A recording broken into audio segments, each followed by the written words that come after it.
Hello everyone. So today we will be looking at a case of biochemistry. So here is the case. A 67-year-old man presented to the emergency department with a 1 week history of angina and shortness of breath. He complained that his face and extremities had taken on a blue color. His medical history included chronic stable angina treated with isosorbide dinitrate and nitroglycerin. Blood obtained for analysis was brown. Which of the following is the most likely diagnosis? Okay, so let's start by underlining the keywords. There is a 1 week history of angina. There is a blue coloration, which is cyanosis. His blood was brown. And there is a history of nitrates. Okay, so from looking at the keywords and the options, what I can conclude is the most likely diagnosis is option C, methemoglobinemia. Let us look at what happens in methemoglobinemia. So methemoglobinemia is a disorder of iron in blood. What happens is the Fe plus 2 of hemoglobin is oxidized to Fe plus 3. Now this normal Fe plus 2 can easily bind with oxygen and carry it to the tissues. But the Fe plus 3 form cannot do that. So there is lack of oxygen at tissue level, which leads to hypoxia. Also, because of this, the amount of deoxygenated blood increases in systemic circulation. This leads to cyanosis, which is the blue coloration, skin, and mucous membranes.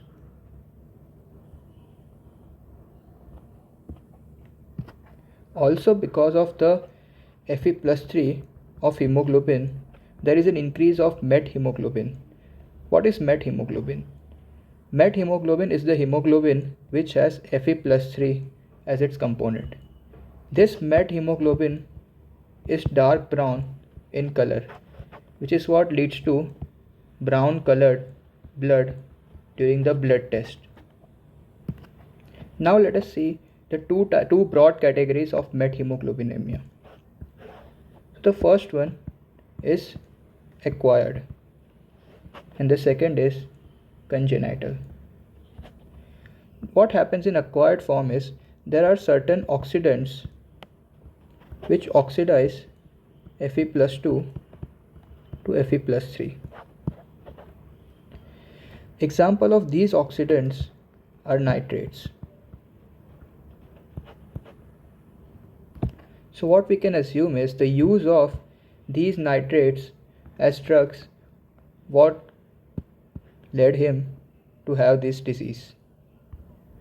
In congenital form, there is absence of or reduced formation of an enzyme called B5 reductase. This is present in RBC. This makes sure that the Fe plus 2 remains in Fe plus 2 state and does not get oxidized. This enzyme uses NADH as reducing agent. So if there is absence of this enzyme, the iron is very likely to get oxidized to Fe plus 3 by use of even a very small amount of oxidants.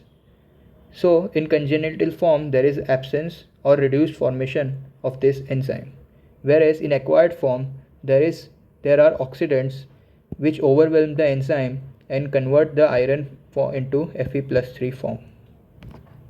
One more thing to notice is that this enzyme is not very functional in fetuses. So the fetus are more prone to methemoglobinemia. Now let us sum up what we have studied so far. In methemoglobinemia, there is cyanosis. there is hypoxia. There is brown colored blood. Fe plus 2 is oxidized to Fe plus 3. This leads to decreased oxygen binding capacity. This increases the level of deoxygenated hemoglobin, leading to cyanosis. As a result, oxygen cannot reach the tissues properly, leading to hypoxia. And the increased amount of methemoglobin in blood leads to brown color. All this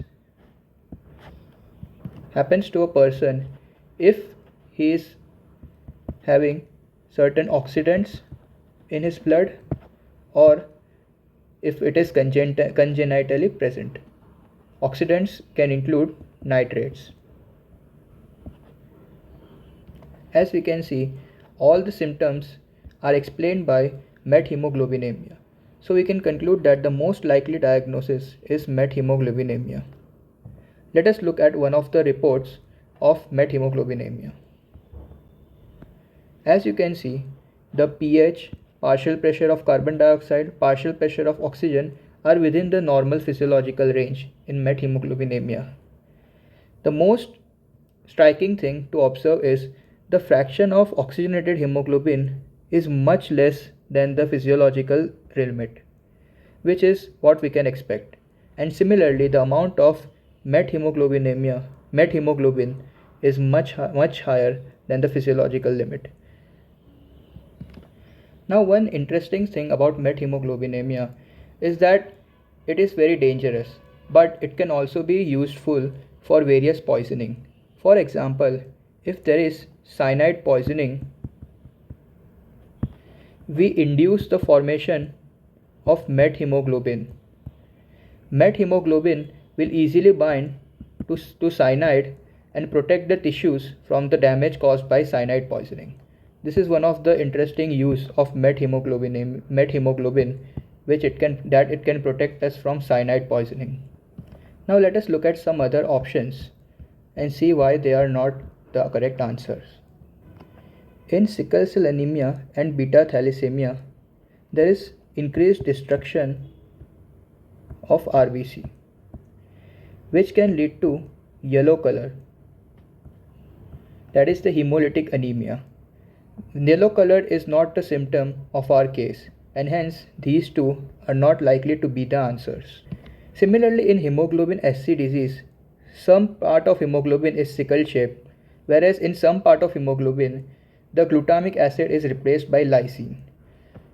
But since glutamic acid and lysine, both of them are polar amino acids, the symptoms are not so severe and there are very less clinical symptoms. In carboxyhemoglobinemia, which is basically carbon monoxide poisoning, we do not see cyanosis very commonly, and so carboxyhemoglobinemia cannot be the correct answer.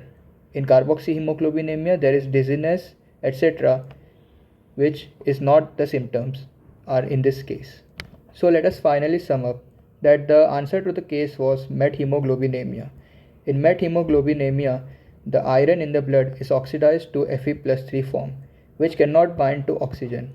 As a result, the amount of deoxygenated hemoglobin increases, leading to cyanosis. This leads to less oxygen to the tissues, leading to hypoxia. And the increased amount of methemoglobin of the blood leads to brown coloration of the blood. The conditions which predispose people to methemoglobinemia include oxidants such as nitrates and the congenital factors, which are the genes.